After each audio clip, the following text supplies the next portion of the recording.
하나님 말씀 마가복음 10장 46절에서 52절까지 말씀 교독하겠습니다. 그들이 여리고에 이르렀더니 예수께서 제자들과 허다한 무리와 함께 여리고에서 나가실 때에 디메오의 아들인 맹인 거지 바디메오가 길가에 앉았다가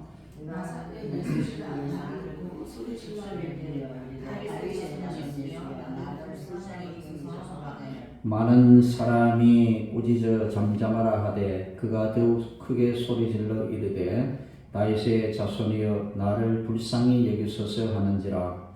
예수께서 거기서 부르시니 그들이 맹인을 부르며 이르되 안심하고 일어나라 그가 부르시니라.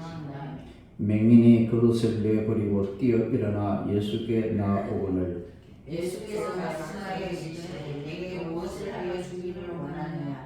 맹인이 이르되 선생님이여 보기를 원하노라. 다 함께 예수께서 이르시되 가 내 믿음이 너를 구원하였느니라 하시니 그가 곧 보게 되어 예수를 길에서 따르니라. 아멘. 오늘은 운명을 넘어서는 미련이라는 제목으로 함께 말씀을 나누도록 하겠습니다. 살면서 우리를 지탱해주는 버팀목이 여러 가지가 있는데 그 중에서도 빼낼 수 없는 중요한 것이 하나 있는데 그것이 바로 희망이다라는 것입니다.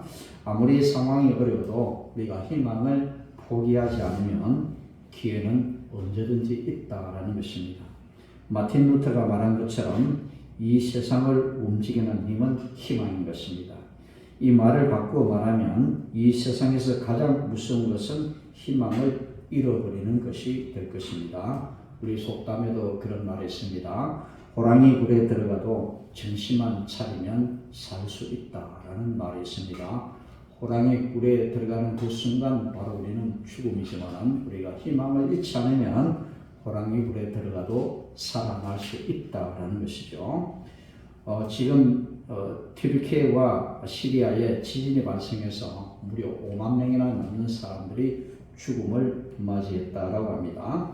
방송을 통해서 그 참혹한 모습을 보고 있노라면 그곳에는 전혀 희망이 없어 보이고 절망만 가득한 것처럼 그렇게 보이는 것이죠. 사진에서 볼 수 있듯이 참혹한 모습입니다. 집은 다 무너지고 먹을 것은 없고 아이들은 그렇게 시리에 빠져 있는 모습들을 우리가 볼 수가 있는데 거기는 조금 더 희망이 없어 보이는 그런 모습입니다. 우리나라도 구조대원들을 그곳에 파견하여 구조활동을 벌이고 있는데요. 그런 절망 속에서도 희망의 빛을 조금이라도 그들에게 비춰주고 있는 것입니다. 병으로 오랜 기간 자리에 누워있으면 면역 기능이 떨어지면서 이런저런 합병증이 일어나게 됩니다. 그런 것처럼 사람이 희망을 잃으면 운명론이라든지 또 숙명론이라는 이런 합병증에 감염이 되게 되는 것입니다. 마음의 병이 드는 거죠. 이런 마음의 병이 들겠네. 그렇다고 해서 절망의 순간에만 운명론이나 숙명론이니 하는 그런 증상이 찾아오는 것은 아닌 것입니다. 살다 보니까 삶이 고단하고 또 마음먹은 대로 되지 않고 그러니까 늘 인상 쓰면서 그렇게 타내게 되어지고 항상 가슴 졸이는 그런 날이 더 많고 혹시 이대로 살다가 무슨 일이 내게 닥치지 않을까 항상 그런 고민이 밀려들게 되는 것입니다. 이런 때에도 사람들이 찾는 것은 바로 운명론이고 숙명론이다. 쉽게 말하면 이 모든 것이 다 내 팔자지라고 그렇게 모든 것을 포기해버리며 살아가게 된다라는 것입니다. 이렇게 팔자니 운명이니 하는 것들이 나쁜 것만은 아니지 않느냐 그렇게 말하는 사람들도 있습니다. 감당하기 어려운 좌절을 겪을 때 아이고 이게 내 팔자지라고 모든 것을 체념해버리면 오히려 마음이 편하지 않느냐 그렇게 말하는 사람들이 있다는 거죠. 그러니까 이것은 한두 번은 마음의 위로를 줄지는 모르겠지만 이게 버릇이 되어버리면 아예 안전뱅이처럼 인생의 경주에서 주저앉아 버리게 된다라는 것입니다. 모든 것이 다 내 팔자지라고 체념해버리면 모든 것을 다 운명에 맡겨버리고 더 이상 더 앞으로 나가려고 하지 않는 그런 사람이 된다. 끝내는 이게 다 하나님의 뜻인 걸 하고 모든 것을 체념해 버리고 살아가게 된다라는 것입니다. 독일의 모노 괴테는 그런 말을 했습니다. 인간이 절망하는 곳에 어떤 신도 살 수 없다. 우리가 희망을 잃어버리면 하나님도 어쩔 수 없다라는 그런 뜻입니다. 희망을 버리는 것은 바로 삶을 버리는 것과 마찬가지입니다.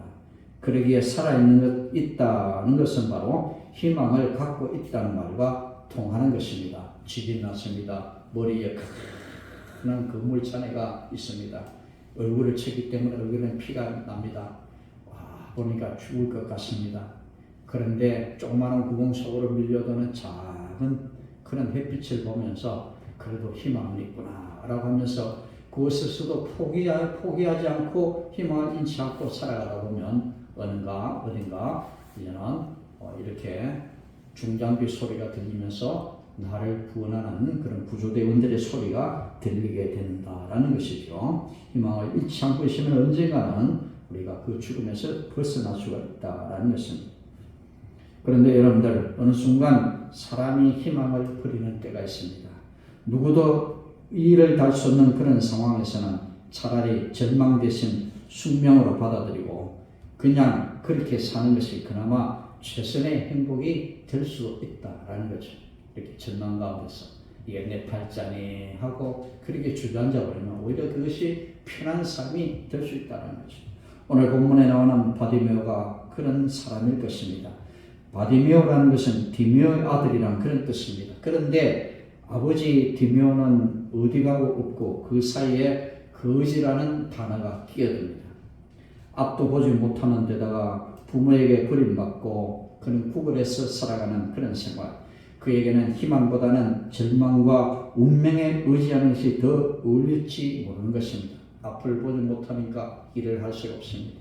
그래요. 지나가는 사람에게 구걸을 합니다. 좀 도와달라고. 구걸하는 사람이라는 것은 죽을 수밖에 없는 사람입니다. 굶어 죽을 수밖에 없는 그런 사람입니다. 그는 희망이 없고 더 이상 어떻게 나아갈 수 있는 그런 길이 보이지 않습니다. 그래서 이것이 내 팔자니 그렇게 생각하면서 거기에 머물며 살아가는 것이 더 어울릴 수밖에 없는 그런 사람이죠. 그런데 이 체념의 사람이 어느 순간 도저히 상상할 수 없는 그런 희망을 품었습니다. 그것이 바로 예수님을 만나는 것입니다. 내가 다시 보고 싶습니다. 예수님을 만나서 내가 다시 보고 싶습니다. 그런 말을 토해내는 거죠. 우리 상식으로는 정신 나간 요구를 하고 있는 그의 모습을 우리는 보게 되는 것입니다. 거기에 모인 사람들이 그렇게 말합니다. 나를 불쌍히 여겨 주옵소서라고 했을 때에 거기에 모였던 사람들이 뭐라고 말하죠? 좀 조용히 해라. 그렇게 말합니다. 이 거기에 모이는 사람들조차도 이 사람에게는 희망이 없다라고 말하는 거죠. 좀 조용히 해라. 예수님에게 나를 불쌍히 여겨소서라고 했을 때에 좀 조용히 해라. 주변에 있는 사람들조차도 그에게 희망이 없다라고 그렇게 말을 했던 거죠. 그러나 맹인 거지 바디메오는 나사렛 예수라는 소리를 듣고서 그분께 자기를 불쌍히 여겨달라고 외쳤습니다. 작은 소리로 말하지 않고 큰 소리로 외쳤습니다. 그러나 앞을 보지 못하기 때문에 예수님이 멀린지 가까이인지도 모릅니다. 어떻게 크게 소리 지르는 것밖에 그가 할 일은 없다라는 겁니다. 이는 그가 전에 예수님께 대해 들은 적이 있다라는 그런 뜻입니다. 예수님을 만나면 눈을 뜰 수 있다라는 그 믿음이 그에게 있었기 때문에 바디메오는 앞을 보지 못하기에 예수님을 찾아갈 수는 없었지만 그분이 행하신 일을 들은 후에 마음으로 그분을 믿게 되었을 것입니다. 결국 어떤 대상을 마음에 품고 믿고 있느냐가 바로 한 사람의 인생을 좌우하게 된다라는 것입니다. 그에게는 이 기회를 놓칠 수가 없습니다. 앞을 보지 못하기 때문에 모일린 예수님에게 찾아갈 수는 없는 그런 사람이었습니다. 그는 절망적인 사람이었지만 예수님이 그 땅을 지나갔을 때에 그는 이 기회를 놓칠 수가 없었던 것입니다. 여리고 땅을 지나가는 그 주님, 이 기회를 놓치면 나는 영영 희망이 없을 것이야. 그는 이미 예수님께 대해 소문을 듣고 있었기 때문에 이 기회를 절대로 놓칠 수가 없었던 것입니다. 예수님을 향한 이 바디메오의 이 믿음이 간절한 부르짖음으로 나타납니다. 믿음이 운명을 넘어서는 그런 순간이었습니다. 그러나 그의 외침은 많은 사람들에게 저주를 당합니다. 좀 조용히 해라, 조용히 해라 그렇게 말합니다. 그러나 바디메오는 그런 장애물에도 굴하지 않고 힘을 다해 더욱더 크게 외쳤습니다. 그가 예수님의 주의를 끌 수 있는 방법은 소리를 지는 것밖에 없었지만 그는 그것으로 충분했습니다. 다른 방법이 없었습니다. 주님 앞에 나와서 주여 하고 외치는 것밖에 뿐이었다라는 거예요. 이 절박한 가운데서 그가 할 수 있는 게 바로 주여 나를 불쌍히 여겨주옵소서 크게 외치는 길밖에 없었다라는 것입니다. 세상에서 이런저런 방법을 다 동원해도 해결하지 못했던 모든 문제들을 이제는 주님 앞으로 가, 이 강대상 앞으로 나와서 주여라고 부르면서 외치는 길밖에 없었다라는 것입니다. 전에도 말씀드렸지만 저희 가정에 전도하는 한 가정이 있었습니다. 남편이 이제 죽을 수밖에 없는 병이 걸렸을 때 그 부인 집사님이 저하고 같은 성씨였는데요. 순정이셨는데 그래서 그는 맨발로 교회 앞에 강대상 앞에 엎드려가지고 한 번만 살려달라고 그렇게 부르짖으면서 기도했는데 놀랍게도 하나님께서는 그의 기도를 들으시고 남편의 병을 회복시켜 주셨습니다. 외치는 길밖에 없었다. 하나님 앞에 나와 외치는 길밖에 없었다. 그렇게 강대상 앞에 나와서 땅바닥을 치면서 주님 좀 살려달라고 그렇게 외치니까 그 믿음을 보시고 하나님이 그의 병, 남편의 병을 고쳐주셨습니다. 최근에 소식을 들으니까 이제는 그렇게 외쳤던 그분 본인이 간경화가 없다라고 하는 소식을 들었습니다. 지금도 여전히 그는 그런 믿음을 버리지 않고 하나님을 바라보는 믿음을 가지고 살아가고 있다라는 소식을 들었습니다. 이렇게 바디메오는 이렇게 오직 여리고 땅을 지나가는 이 예수님을 이때를 놓치면 나에게는 희망이 완전히 사라진다는 믿음을 가지고 그는 모든 사람들의 방해에도 불구하고 큰 소리를 외치면서 예수님께 나아갔던 것입니다. 바디메오가 오직 유일하게 지금까지 그런 일이 없었는데 예수님을 만나니까 생각으로도 감히 떠올리지 못했던 이야기는 바로 이것이었습니다. 무엇이요? 내가 다시 보기를 원하나이다. 다시 보기를 원하나이다. 그가 할 수 있는 일은 그밖에 없었던 것입니다. 감히 상상할 수 없었던 그 외침을 그는 예수님을 찾아와서 예수님께 그것을 말씀했던 것입니다. 우리 구주 예수님은 좌절과 절망과 서투른 운명론을 절대로 용납하는 그런 분이 아닌 것입니다. 차라리 천년의 평안을 가져다주는 최고의 방법인 그런 상황일지라도 더욱 크게 소리를 지르는 것이 바로 주님이 가르쳐 주시는 말씀인 것입니다. 그리고 예수님은 마지막에 말씀하십니다. 내 믿음이 너를 구원하였다. 예수님이 모든 병자들을 다 고쳤을 때 빠짐없이 하신 말씀이십니다. 내 믿음이 너를 구원하였다. 한번 따라해 보실까요? 내 믿음이 너를 구원하였다. 안 따라하시네요. 이라면 믿음이 안 생깁니다. 한번 크게 합시다. 내 믿음이 너를 구원하였다. 이래도 안 따라하시네요. 다시 한번 시작. 내 믿음이 너를 구원하였다. 예수님을 만나 예수님이 말씀하는 거예요. 크게 부르짖는 그에게 예수님은 말씀은 내 믿음이 너를 구원했다. 다 해결이 되었다는 그런 뜻입니다. 바디메오처럼 운명을 넘어서는 믿음을 가지고 주님 앞에 나갈 때에 치유와 헌신의 삶을 살아가게 되는 것입니다. 바디메오는 단지 병만 낫고 집으로 다 돌아간 것이 아니었습니다. 바디메오는 병이 낫고 난 다음에 주님을 따라갑니다. 우리가 병만 고치면 모든 믿음의 모든 것이 해결되었다. 거기서 끝나는 것이 아니다라는 거죠. 병이 낫고 난 다음에 우리 어떤 삶을 헌신의 삶을 살아가는 거죠.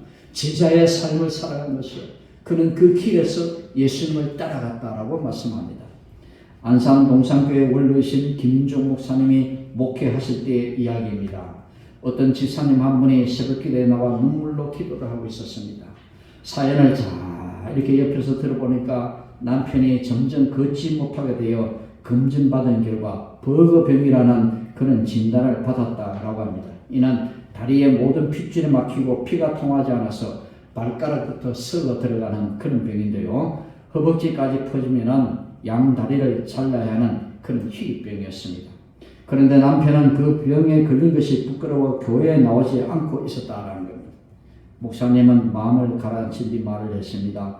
우선은 남편분을 교회에 나오게 하세요. 안 되면 제가 직접 전화하겠습니다. 교우들과 함께 간절히 기도한다면 분명 하나님이 고쳐주실 것입니다. 그렇게 해서 그 집사님의 남편이 교회에 나왔는데요. 그 교회에 나온 날 온 교인이 합심해서 하나님 앞에 기도하는 시간을 가졌습니다.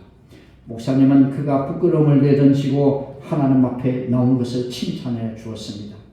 며칠이 지나지 않아 기적이 일어났습니다. 병원에서 검사를 했는데 아주 조금씩이지만 피가 통하기 시작했다라고 합니다. 2달 뒤에 다시 검사를 받아보니 혈관으로 피가 전부 통하게 되었다라고 했습니다. 현재 그분은 완치되어 열심히 교회에 봉사를 하고 있다라고 합니다.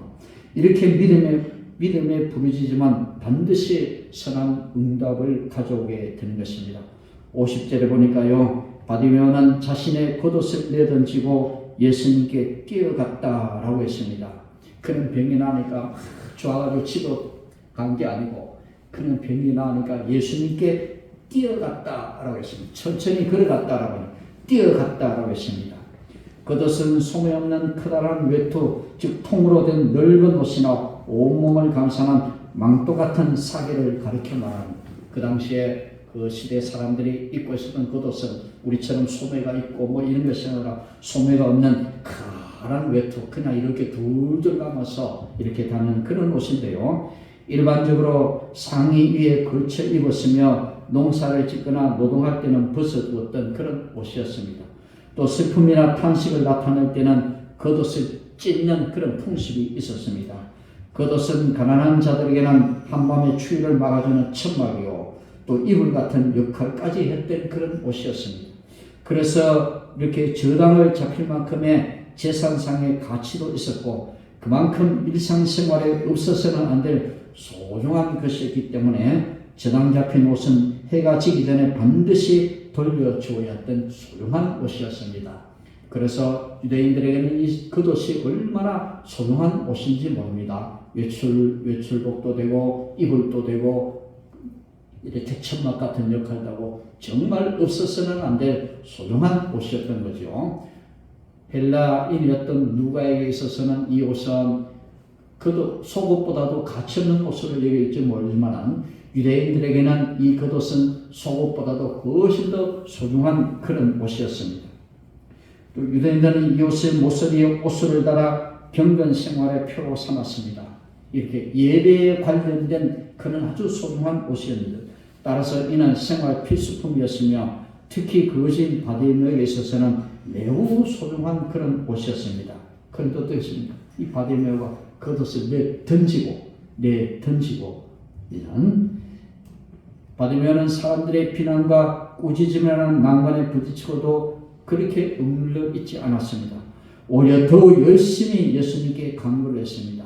나아가 그는 전 재산을 할 수 있는 겉옷마저 과감히 내던지고 예수님을 따라가게 되었습니다.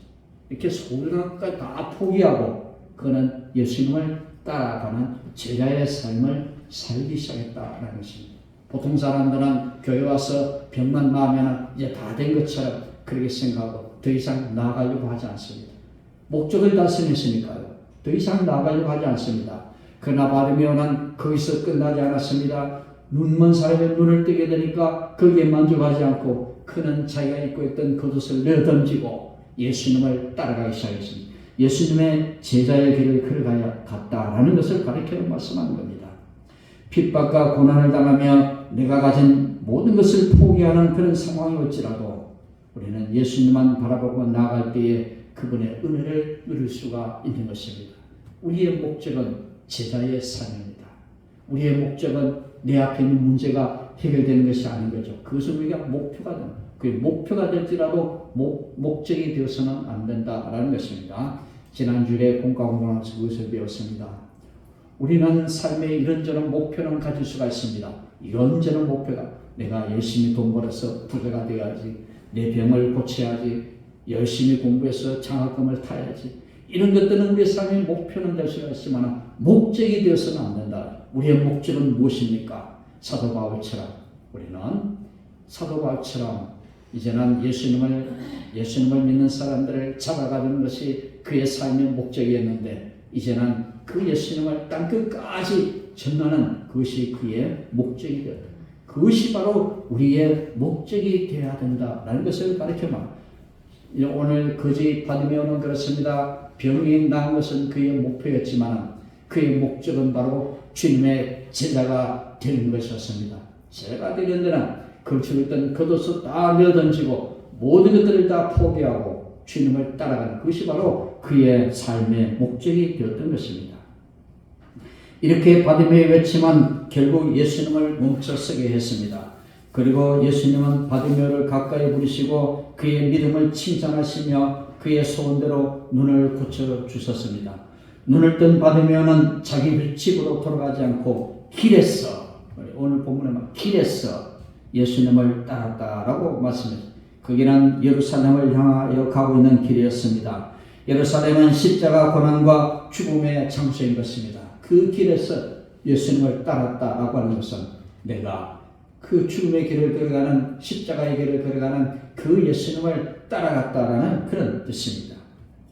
이는 바디메오가 자기를 부인하고 고난의 길을 걷는 제자가 되었음을 가르쳐 말씀하는 겁니다. 예수님이 그를 부르신 것은 제자로 부르셨던 것입니다. 단순히 병을 낫게 하는 앞을 보게 하는 것보다는 더 나아가서 그를 하여금 제자의 길을 걸어가게 했던 것입니다. 병이 나는 것도 참 중요하지만 치유된 후에 어떤 길을 걷느냐가 더욱더 중요하다. 이것이 우리의 목적이죠. 우리의 삶의 목적이 되어야 된다라는 것입니다. 혹시 여러분들은 우리 삶의 목적이 되어 살고 있지는 않았는지 우리는 그것을 한번 돌이켜봐야 되는 것입니다. 거지 바디메오가 눈을 뜨고 이제는 다 됐다. 나는 눈을 뜨겠으니까 집으로 돌아가서 가족들과 열심히 행복하게 살고 그것은 그의 목표가 될 수는 있을지라도 그의 인생의 목적은 아니었다는 거죠. 그러한 고침을 받는 순간 그 길에서 집으로 돌아가지 않고 그 길에서 바로 그 길에서 여리고 땅에 예수를 만난 그 길에서 그는 겉옷을 벗어 던지고 이제는 예수님을 따르는 제자의 길을 선택했다라는 것입니다. 어떤 병과 고난이 와도 낙심하지 마시기를 바랍니다. 사람의 힘과 돈으로 결코 해결이 안 되는 문제를 껴안고 혼자 고민을 해봐야 소용이 없습니다. 사람을 의식하는 부끄러움을 내던지고 하나님 앞에 나오시기를 바랍니다. 하나님께만 진정한 생명과 소망이 있음을 오늘 본문이 똑똑히 우리에게 가르쳐주고 있습니다. 사랑하는 여러분들, 바디메오처럼 운명을 넘어서는 믿음을 가지시기를 바랍니다. 나만 생각하는 야망이 아니라 하나님을 감동시킬 수 있는 믿음을 가지는 저와 여러분들 되시기를 주님의 이름으로 축복합니다. 그래서 예수님을 뒤쫓는데 아무런 애로사항이 없는 그런 지극히 정상적인 믿음을 가지는 저와 여러분들 되시기를 바랍니다. 어려움 없는 인생을 바라보기보다는 숙명을 이길 수 있는 믿음을 가지시기를 바랍니다. 그리하여 진정한 믿음의 열매를 거두는 저와 여러분들 모두가 되시기를 주님의 이름으로 축복합니다. 기도하겠습니다. 참 좋으신 하나님, 오늘도 오셔서 말씀해 주시고 또 깨닫게 하신 하나님 참으로 감사를 드립니다. 앞을 보지 못하고 절망 가운데 있는 바디메오에게 예수님이 여리고 땅을 지나가신다는 소식은 그에게 희망을 주는 이제는 그런 소중한 기회였습니다. 믿음을 운명을 넘어서는 믿음을 가지고 예수님께 나아갈 때에 그가 앞을 보게 되었고 그가 그 길에서 예수님을 따라 제자의 길을 걸어가는 참된 인생의 길을 걸어가는 소중한 기회가 되었음을 오늘 말씀해 주심을 진심으로 감사를 드립니다. 인간의 방법으로는 해결할 수 없는 그 절망적인 상황 속에서도 주님 앞에 나가 외치며 나를 불쌍히 여겨 주옵소서라고 했을 때에 그가 눈을 뜨게 되었고 제자의 길을 걸어가게 된 이 놀라운 기적의 역사를 오늘 저희들도 경험할 수 있도록 크신 은혜 베풀으시기를 간절히 빌고 소원을 드립니다. 세상 사람들이 이해할 수 없는 절망적인 상황 가운데 있을지라도 우리가 결코 희망을 잃지 않고 주님 앞에 나아가 간절한 마음으로 부르짖음의 기도를 드릴 때에 주님이 우리를 보시고 내 믿음이 너를 구원하였다라는 이 말씀을 통하여 우리가 다시 회복의 은혜를 입을 수 있도록 크신 은혜 베풀어 주시옵소서. 이제부터는 참으로 주님이 기뻐하시는 그 길을 걸어가는 참된 제자의 길을 걸어갈 수 있는 우리 모두가 되게 도와주옵소서. 온 것 감사드리며 간절히 예수님의 이름으로 간절히 기도드립나이다. 아멘.